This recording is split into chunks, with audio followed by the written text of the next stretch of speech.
विश्वानि देव सवितर्दुरितानि परासुव यद्भद्रं तन्न आसुव ॐ अग्नेनय सुपथाराये अस्मान् विश्वानि देव वयुनानि विद्वान् युयोध्यस्मज्जुहुराणमेनो भूयिष्ठान्ते नम उक्तिं विधेम ॐ पावकानः सरस्वती वाजीभिर्वाजिनीवती यज्ञं वष्टु धिया वसु ॐ सहनाववतु सहनौ भुनक्तु सह वीर्यं करवावहै तेजस्विनावधीतमस्तु मा विद्विषावहै ॐ शान्ति शान्ति शान्तिः। ओ परम श्रद्धेय वंदनीय प्रातः स्मरणीय परम पूज्य गुरुदेव और श्रद्धेय आचार्य श्री की पावन सूक्ष्म उपस्थिति को हम सब भाई बहनों का कोटि कोटि प्रणाम। आदरणीय भाई राकेश जी के कुशल नेतृत्व में आज पूरे देश भर में करोड़ों नौजवान भाई, कुछ वरिष्ठ भाई अपने जीवन की दिशा को योग के मार्ग पर आगे बढ़ा रहे हैं और पिछले 1.5 दशक से भी ज्यादा समय से आदरणीय भाई राकेश जी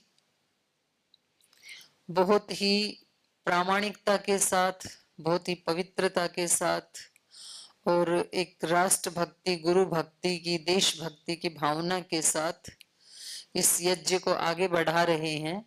और उसी यज्ञ में, यज्ञ तो परम पूज्य गुरुदेव का रचाया हुआ है, लेकिन उसको आगे बढ़ाना, क्योंकि यज्ञ आगे तभी बढ़ता है जब उसमें घी, समिधाएं, सामग्री डाली जाती रहे तो वो यज्ञ आगे बढ़ता है। उसमें आहुतियां डलनी बंद हो जाएं तो यज्ञ आगे नहीं बढ़ता है।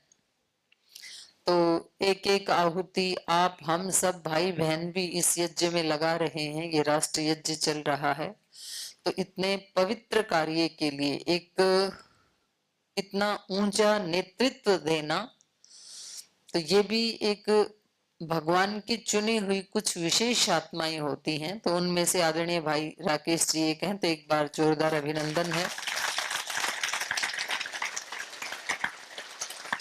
उन्हीं के साथ ही हमारे बहुत ही आदरणीय युवक आदरणीय भाई रामाशीष जी, तो ये भी एक सन्यासी की तरह, क्योंकि शादी तो की नहीं इन्होंने, तो ये भी युवा भारत संगठन के माध्यम से बहुत सारे युवकों को घूम घूम कर योग की, सेवा की प्रेरणा दे रहे हैं। उनके जीवन की दिशा को एक योग की दिशा दे रहे हैं। तो आदरणीय भाई रामाशीष जी का भी बहुत बहुत अभिनंदन है। और हमारे पूज्य स्वामी तीर्थ देव जी, तो ये तो जो सन्यासी होते हैं वो तो अपने गुरु के प्रतिरूप होते हैं। तो मुख्यालय में केंद्रीय कार्यालय प्रभारी के रूप में पूज्य स्वामी तीर्थ देव जी भी अपने वर्षों से सेवाएं दे रहे हैं और बहुत विनम्रता और प्रामाणिक साथ सेवा दे रहे हैं। तो पूज्य स्वामी तीर्थ देव जी का भी बहुत बहुत अभिनंदन है। और आप सब भाई बहन उत्तर प्रदेश पूर्व, पश्चिम और मध्य, उत्तराखंड, हरियाणा, हिमाचल प्रदेश, बिहार, पश्चिम बंगाल, इतने प्रांतों से आप सब भाई बहन यहाँ आए हैं। और आप में से पहली बार कितने भाई आए हैं यहाँ पतंजलि में? तो मुझे लगता है हमारे राज्य स्तर के भाइयों को छोड़ करके बाकी सब पहली बार ही आए हैं, तो आपका बहुत बहुत अभिनंदन है।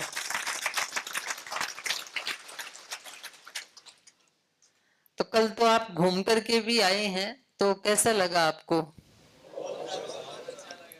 बहुत अच्छा लगा। वो भी आपकी ट्रेनिंग का ही एक पार्ट था, क्योंकि जब हम बाहर रहते हैं तो हमें ये लगता है कि बस पतंजलि योगपीठ का मतलब है केवल योग करना और कराना। जो लोग औषधि खाते हैं उनको लगता है पतंजलि योगपीठ का मतलब है आयुर्वेद की औषधियां बनाना। जो रिसर्च आदि से संबंध रखते हैं उनको लगता है पतंजलि योगपीठ में रिसर्च का कार्य बहुत बड़ा हो रहा है। अकेले पतंजलि ने अब तक 500 रिसर्च पेपर बड़ी इंटरनेशनल जो जर्नल्स हैं उनमें जो उनके छप चुके हैं, तो रिसर्च का बहुत बड़ा काम हो रहा है पतंजलि में। फिर जिनके बच्चे यहाँ पढ़ते हैं विश्वविद्यालय में, गुरुकुल में, उनको लगता है पतंजलि में शिक्षा का बहुत बड़ा कार्य हो रहा है।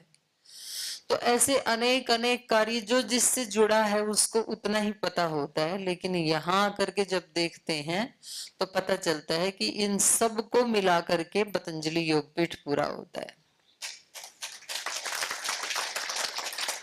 यहाँ रोगियों की भी सेवा की जाती है, कुछ वेलनेस के माध्यम से, योग ग्राम निरामयम के माध्यम से आरोग्य प्राप्त कर रहे हैं, कुछ केवल कंसल्टेशन के लिए यहाँ पर आते हैं।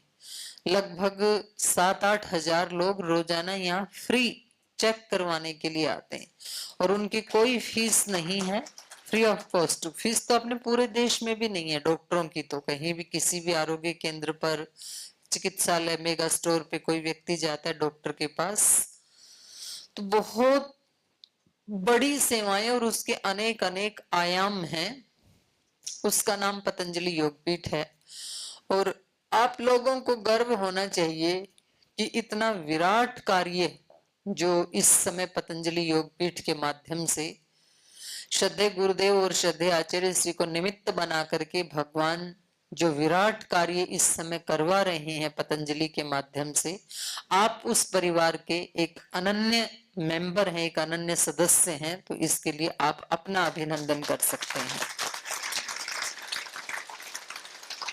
क्योंकि जब तक आप इस संस्थान से, इस संगठन से नहीं जुड़े थे तो आपका एक छोटा परिवार था, उसमें 5, 10, 15, 20 लोग होंगे। लेकिन जैसे ही आप पतंजलि योगपीठ के साथ जुड़े, आपने ट्रेनिंग ली वहां पर और वहां फिर योग कक्षा लगाने लगे, उसके बाद जब आपको यहाँ पतंजलि योगपीठ बुलाया गया तो पतंजलि योगपीठ आने के बाद आज आप करोड़ों भाई बहनों के संगठन के एक सदस्य हैं, बड़े परिवार के एक सदस्य बन गए हैं। तो ये बहुत गौरव की बात होती है। तो ये सब कैसे संपन्न हो पाया? पतंजलि, कोई व्यक्ति कहते हैं जी महाराज जी तो अखंड प्रचंड पुरुषार्थ करते हैं, लेकिन मेरा ये मानना है कि केवल अखंड प्रचंड पुरुषार्थ से भी इतना बड़ा कार्य नहीं हो सकता है। आपको देश में ऐसे बहुत सारे लोग मिल जाएंगे जो बहुत मेहनत करते हैं, लेकिन वो अपना घर भी उतने अच्छे से नहीं चला पाते हैं। इतनी विविध प्रकार की सेवाएं करना, और वो भी गुरुकुल में पढ़े हुए व्यक्ति के द्वारा, दोनों ही गुरुकुल में पढ़े हैं हमारे गुरुजन तो इसके पीछे कोई दैवी शक्ति काम कर रही है।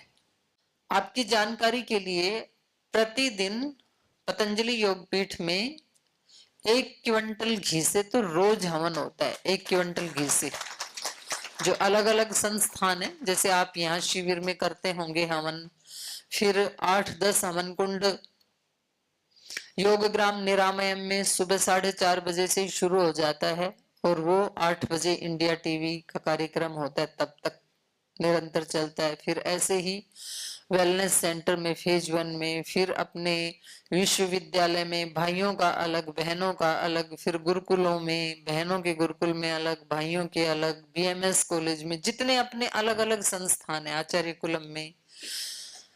तो कुल मिलाकर के ऐसे कैलकुलेट किया तो पता लगा कि प्रतिदिन 1 क्विंटल घी से हवन होता है। रोज का है ये छोटी बात नहीं है, बहुत बड़ी बात है ये। 1-2 किलो हवन से कोई व्यक्ति, हम पहले सुनते थे, कोई एक राठी जी थी रोहतक में, तो उनके बारे में हम सुनते थे कि वो रोज 1 किलो घी से हवन करते हैं। तो हमें बड़ा आश्चर्य होता था, क्योंकि इतने से घी से हवन करता है सामान्य रूप से तो व्यक्ति 250, 200, 300 ग्राम से।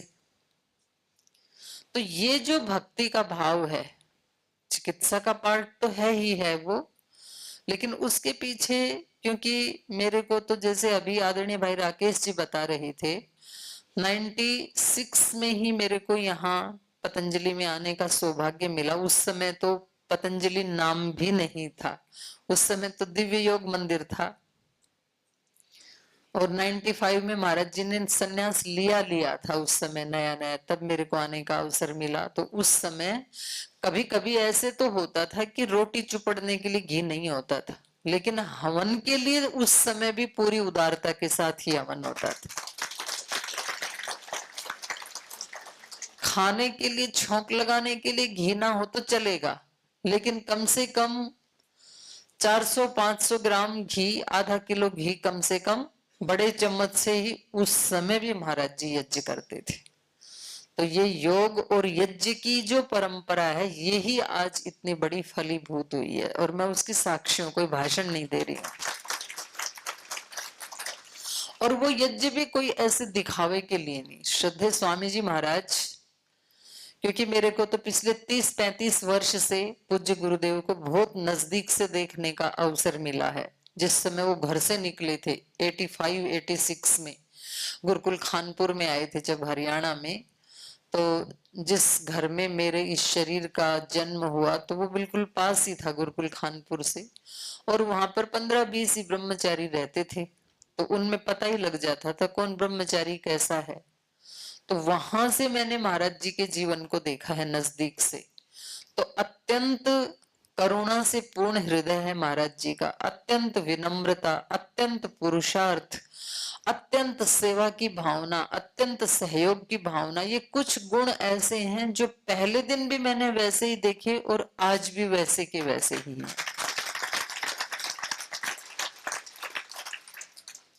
उस समय भी दूसरों के हिस्से का कार्य भी कर देते थे, और इतना ज्यादा उनके अंदर एक भगवान के प्रति, सत्य के प्रति, अपने धर्म के प्रति एक ऐसी भक्ति की भावना है। महाराज जी कोई काम करते हैं तो फिर 100% ही करते हैं, उसमें 99 नहीं होता है। जब वो ध्यान भी करते थे, मैंने कई बार ऐसे देखा, गुरुकुल खानपुर में जब पढ़ते थे तो ऐसे ही जलसा चल रहा था, और मैंने देखा, मैं ऐसे ही ऊपर छत पे गई जलसे में, और महाराज जी छत पे बैठ के ध्यान कर रहे थे, और उनकी वो ध्यान की जो मूर्ति है आज भी मेरे हृदय में ज्यों की त्यों अंकित है। उनको देख के ऐसे लग रहा था कि भाई इस ब्रह्मचारी का तो डायरेक्ट कनेक्शन भगवान से मिल गया। वो जो तेज सौम्यता चेहरे के ऊपर, तो अत्यंत भक्ति भाव से पूर्ण हृदय भी है परम पूज्य गुरुदेव का, और पुरुषार्थ भी है। तो प्रार्थना और पुरुषार्थ दोनों मिलकर के क्या परिणाम ला सकते हैं, उसका लाइव एग्जाम्पल है पतंजलि योगपीठ। तो उनको हम प्रार्थना और पुरुषार्थ कहें, यज्ञ और योग कहें, शब्द उसको कुछ भी दें, पर मुख्य रूप से 2 शक्तियां काम करती हैं, अपनी मेहनत और फिर भगवान की कृपा। तो आज मैं उसी के बारे में आपसे चर्चा करना चाह रही थी कि ये भक्ति कैसे करें। हम तो मंदिर नहीं जा सकते हैं क्योंकि हमारी ड्यूटी होती है सुबह सुबह। हम तो सुबह सुबह योग क्लास में जाते हैं, फिर वहां कक्षा लेकर के घर आते हैं, स्नान आदि करके अपने काम पे चले जाते हैं। कोई खेत में जाता है, कोई दुकान पे जाता है, कोई स्कूल कॉलेज में जाता है, सबके अपने अलग अलग आजीविका के साधन हैं, और उसमें सब चले जाते हैं। तो हम कैसे भक्ति करें? और भक्ति के बिना शक्ति मिलती नहीं है, विशेष शक्ति मिलती नहीं है भक्ति के बिना। तो ये शबरी ने ये बात श्री राम को बताई थी जब शबरी से श्री राम मिलने के लिए गए तो उन्होंने कहा, देखो मेरे दिल में एक अभिप्सा तो थी, संकल्प तो था कि मैं सच्चे हृदय से श्री राम को चाहती हूँ और जरूर मुझे उनका एक बार कभी ना कभी दर्शन होगा। ये अभिप्सा तो मेरे हृदय में थी, लेकिन मैं भक्ति आदि कुछ नहीं जानती हूँ, क्योंकि ना मैंने कोई वेद दर्शन उपनिषद शास्त्र कुछ नहीं पढ़ा। तो अब आप ही मुझे भक्ति का उपदेश दीजिए। श्री राम से कहा शबरी माता ने कि मैं आगे कैसे भक्ति करूं। तो श्री राम ने कहा कि अब आपको और भक्ति करने की आवश्यकता तो नहीं है, क्योंकि जिसके लिए आप भक्ति कर रही थी वो फल तो मिल गया आपको। श्री राम तो खुद चल के आ गए आपके पास, तो अब आपको और भक्ति क्यों करनी चाहिए। तो उन्होंने कहा कि नहीं, मैं कुछ मांगने के लिए भक्ति नहीं कर रही थी, मैं तो भक्ति करने के लिए भक्ति कर रही थी, क्योंकि भक्ति करने में ही मुझे आनंद आता है। बात गहरी है ये। हम योग क्यों करते हैं? दूसरों को सुख देने के लिए, दूसरों को स्वस्थ बनाने के लिए। और आप सोचो कि जब एक दिन ऐसा आ जाए कि सब स्वस्थ हो गए, तो फिर आप योग करोगे कि नहीं करोगे? छोड़ दोगे? दूसरे स्वस्थ होते हैं ये भी एक पॉइंट है, लेकिन हम दूसरों को स्वस्थ बनाने के लिए योग नहीं करते हैं, बल्कि हम योगियों के वंशज हैं, हम योगियों के देश में पैदा हुए हैं और योग करना हमारा स्वधर्म है, इसलिए योग के लिए हम योग करते हैं। गीता में 3 प्रकार की भक्ति बताई है, सात्विक, राजसिक, तामसिक। तो सात्विक भक्ति उसको बताया है, सात्विक यज्ञ उसको बताया है जो अपना कर्तव्य मान करके करता है। भाई मैं मनुष्य हूं, मैं ऋषियों की संतान हूं, मैं भारत का नागरिक हूं, मुझे योग करना ही चाहिए, मुझे यज्ञ करना ही चाहिए, मुझे सेवा करनी ही चाहिए, ये मेरा कर्तव्य है। ऐसा समझ करके जब हम करते हैं तो हमारे अंदर निरभिमानिता रहती है, वो किए हुए का अहंकार नहीं बनता है। और जब किए हुए का अहंकार नहीं बनता है, वही सात्विक यज्ञ होता है, वही सात्विक भक्ति होती है। जैसे हम प्रतिदिन स्नान करते हैं तो कोई अहंकार आता है क्या मन में कि मैंने स्नान किया आज? ऐसे आता है मन में? नहीं, करना ही चाहिए स्नान, मैं मनुष्य हूं। हम खाना खाते हैं तो कोई अहंकार आता है क्या मन में, आज तो मैंने खाना भी खाया? ऐसे आता है क्या? खाना ही चाहिए, शरीर को चलाना है तो इसको हम अपना कर्तव्य कर्म समझ करके करते हैं। ऐसे ही दूसरों की सेवा करना, दूसरों की सहायता करना, अपने गुरुजनों की आज्ञा का पालन करना, अपने ऋषि धर्म का निर्वहन करना, ये हमारा कर्तव्य है, इसलिए हम कर रहे हैं। तो ऐसा जब हम सोच करके करते हैं तो वो फिर भक्ति की श्रेणी में आ जाता है। तो ऐसे ही शबरी माता ने कहा कि मैं तो भक्ति के लिए भक्ति मांग रही हूं, मुझे उसके बदले में और कुछ भी नहीं चाहिए। तो फिर श्री राम ने उनको भक्ति का उपदेश दिया। ये 9 प्रकार की भक्ति श्री राम ने उनको बताई। तो इसमें श्री राम ने बताया कि पहली भक्ति है प्रथम भक्ति संतन कर संगा। जब हम संत पुरुषों के शरण में आ जाते हैं, उनके सानिध्य में रहते हैं, उनके निर्देशानुसार अपने जीवन और आचरण को बना लेते हैं, तो समझ लो ये हमारे जीवन से भक्ति हो रही है, पहले प्रकार की भक्ति।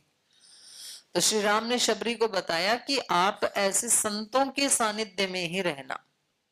अब ये तो हमारे हाथ में नहीं है, संत कहाँ मिलेंगे, हम अपने घर में रह रहे हैं। तो ये फिजिकली बात नहीं कही जा रही है, मानसिक रूप से, वैचारिक रूप से, भावनात्मक रूप से हम सदा संतों के साथ रहें तो हमारी पहली भक्ति सिद्ध हो जाएगी। आजकल लोग किसके साथ रहते हैं मानसिक रूप से, वैचारिक रूप से? मोबाइल के साथ। तो मोबाइल की भक्ति होती है, फिर उसके गुण कर्म स्वभाव हमारे जीवन में आ जाते हैं, क्योंकि उससे जो रेडिएशंस निकलती हैं वो फिर हमारे आरोग्य के ऊपर प्रभाव डालती हैं। आपको पता है हमारे देश में टेंशन, तनाव जैसे कोई शब्द थे नहीं, और अब सबसे ज्यादा केस भारत में पाए जा रहे हैं। क्यों? क्योंकि इस देश का युवा अपने प्रतिदिन 3-4 घंटे मोबाइल के साथ स्पेंड करता है। अब वो माता पिता संतों के साथ समय व्यतीत नहीं करता है। मतलब ये बात हमें आज विचार करने की भी है और इसके साथ साथ इसको परिवर्तन करने का संकल्प लेने की भी है। वस्तु स्थिति हमारे सामने है और आज हम नहीं संभले तो कल फिर ये संभलने में स्थिति आएगी नहीं। आपको पता है, मुझे याद है, मैं तो एक छोटे से गांव से आई हूँ और हमारा 4-5 लोगों का एक परिवार होता था जहां मेरा जन्म हुआ। और हमारी माताजी खाना बना करके और फिर जब तक घर के सारे सदस्य ना आ जाएं तब तक हमारे यहाँ खाना नहीं खाते थे। डाइनिंग टेबल तो नहीं थी घर में, नीचे ही बैठ के खाते थे। पर एक व्यक्ति भी यदि नहीं आया तो उसकी वेट करते थे। माताजी बोलती थी जब भाई आ जाएगा तब सब मिलके खाना खाएंगे। अब उस समय तो हमें इसकी वैज्ञानिकता का नहीं पता था, हमें लगता था भाई माताजी का अनुशासन है तो है। अब पता लग रहा है कि जब वो साथ खाना खाते थे तो दिन भर किस किस के साथ क्या घटना घटित हुई उसकी चर्चा हो जाती थी और कल क्या करना है उसका फ्यूचर प्लान बन जाता था। और आपस में जब सब मिल लेते थे तो कभी किसी को किसी से कोई गिला शिकवा होता ही नहीं था, कोई मिसअंडरस्टैंडिंग पनपती ही नहीं थी। तो अब पता लगा वेद पढ़ने के बाद कि ये तो ऋग्वेद में कहा है संगच्छध्वम संवदध्वम संवो मनांसि जानतम। यहाँ समूह में रह करके जो आप योग कर रहे हैं, खाना खा रहे हैं, यजन कर रहे हैं, भजन कर रहे हैं, बड़े बड़े जो पदाधिकारी हैं उनके जीवन के अनुभवों को सुन रहे हैं तो कितना अच्छा लग रहा है। तो यही वेद कह रहा है। तो यहाँ पर श्री राम ने उपदेश दिया माता शबरी को कि पहली भक्ति है कि सदा संतों की संगति में रहना, क्योंकि जैसा संग वैसा रंग। जिनके हम साथ रहते हैं वैसा हमारा जीवन बनता ही चला जाता है। यहाँ आज मैं इस मंच पे बैठी हूं, आदरणीय भाई राकेश जी आज मंच पे बैठे हुए हैं। आज से 15-20 साल पहले हम भी ऐसे ही सुनने के लिए आए थे महाराज जी को।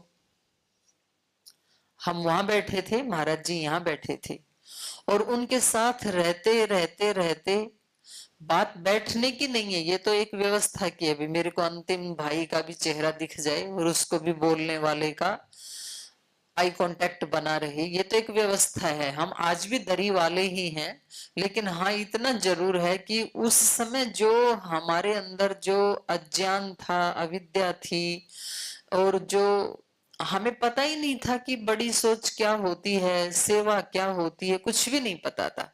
तो गुरुजनों के सानिध्य में रहते रहते रहते रहते थोड़ा अंतर तो आया है इन 20 वर्षों में। ये होता है संग का रंग। तो हमेशा हमें संतों की सत्संगति में रहना चाहिए। तो ये संगति में रहना भी अपने आप में क्या है, भगवान की भक्ति है। आप मंदिर नहीं जा सकते कोई बात नहीं, आप धूप दीप नहीं कर पाते कोई बात नहीं, लेकिन आप हमेशा मन से महापुरुषों की संगति में रहें तो आपकी भक्ति सिद्ध हो जाएगी। ये प्रथम भक्ति है। प्रथम भक्ति संतन कर संगा, दूसरी रति मम कथा प्रसंगा। केवल साथ ही नहीं रहना, उनके पास रह करके अच्छी चर्चाएं करना, उनसे पूछना, प्रश्न पूछना, हो सके तो भगवान से संबंधित, ज्ञान से संबंधित, मोक्ष से संबंधित, सात्विकता से संबंधित ऐसे ऐसे प्रश्न करने चाहिए कि गुरु जी के अंदर क्या क्या ज्ञान है वो बाहर आ जाए।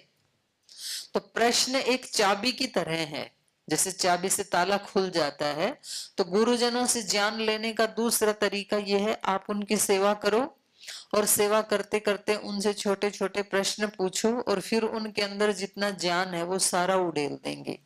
तो ये भी दूसरी प्रकार की भक्ति में ही आता है। हम जब बैठते हैं भी किसी के पास तो हम दूसरों की चर्चा करते हैं, देश में क्या हो रहा है, राजनीति में क्या हो रहा है, समाज में, वो भी करना चाहिए, लेकिन गपशप कभी नहीं करना चाहिए। न्याय दर्शन में गपशप को वाणी का पाप बताया है। बल्कि जब कोई ऐसे व्यक्ति मिले तो उनसे भगवान की कथा करनी चाहिए। तो श्री राम ने बताया मम कथा प्रसंगा रति। जहां कहीं मेरी कथाओं का प्रसंग हो, भागवत चर्चा हो, वहां पर व्यक्ति की रति होनी चाहिए। रति मतलब आसक्ति, राग, वहां वैराग्य नहीं होना चाहिए। अभी मैं देख रही हूं आप सब इतने ध्यान से सुन रहे हैं, कुछ चीजें नोट करते रहे हैं, कुछ स्लाइड को देख के फोटो ले रहे हैं, इसको कहते हैं अच्छी चीजों के प्रति आसक्ति। तो आपकी दूसरी भक्ति यहाँ बैठे बैठे सिद्ध हो रही है। यही दूसरी भक्ति बताई श्री राम ने। दूसरी रति मम कथा प्रसंगा, गुरुपद पंकज सेवा, तीसरी भक्ति अमान। और फिर उससे अगली भक्ति क्या है? गुरुओं के सानिध्य में रहे, गुरुओं के उपदेश सुने। तो व्यक्ति क्या करेगा? तीसरे नंबर पे आप यहाँ आए, महाराज जी के सानिध्य में रहे। महाराज जी के सानिध्य का मतलब है आदरणीय भाई राकेश जी, पूज्य स्वामी परमार्थ देव जी, डॉक्टर अनुराग जी, जितने भी हमारे विद्वान महापुरुष आपके बीच में आए, वो सब गुरु के ही प्रतिरूप हैं। तो आप गुरु के सानिध्य में रहे, उन्हीं की कथा सुनी, दो भक्ति सिद्ध हो गई। तो तीसरा काम क्या करेंगे? अब आप जो यहाँ सुना है वो जाके दूसरों को सुनाएंगे, वो सेवा करेंगे। ये तो प्रसाद इकट्ठा कर रहे हैं ना आप। यहाँ कोई कथा, कोई तीर्थ में जाता है या मंदिर में जाता है और वहां से प्रसाद लाता है लिफाफे में, तो फिर अगला काम क्या करता है? मंदिर से बाहर आके बांटता है। और उसकी भावना ये होती है जितने अधिक लोगों में प्रसाद बटे उतना अच्छा। थोड़ा थोड़ा थोड़ा थोड़ा सबको देता, लगता उतना ही पुण्य मिलेगा। तो पतंजलि योगपीठ में भी आप जो ये योग का, ज्ञान का, सेवा का जो प्रसाद इकट्ठा कर रहे हैं, उसको जाके दूसरों को बांटना। और वो कैसे बांटना? अमान। अमान का मतलब है मान रहित होकर के, अहंकार से युक्त होकर के नहीं, विनम्रता से युक्त होकर के, कि भगवान ने मुझे इसके लायक समझा कि मैं गुरु के घर में गया, वहां जाने का मैं पात्र बना, और वहां से प्रसाद लाने का पात्र बना, और यहाँ बांटने का पात्र बना। कोई देने के लिए पात्र बने तो ये कितना बड़ा गौरव है जिंदगी का। मतलब एक तो व्यक्ति को ऐसे हाथ करना पड़े किसी के सामने, तो ये मजबूरी है, और एक व्यक्ति को ऐसे हाथ करना पड़े वरदान मुद्रा में, तो दोनों में कौन सा बढ़िया है? देने वाला बढ़िया है ना। तो भगवान ने आपको देने वालों के लिए चुना है, तो आप अपने लिए इसके लिए खुशी मना सकते हैं। ये तीसरी प्रकार की भक्ति है।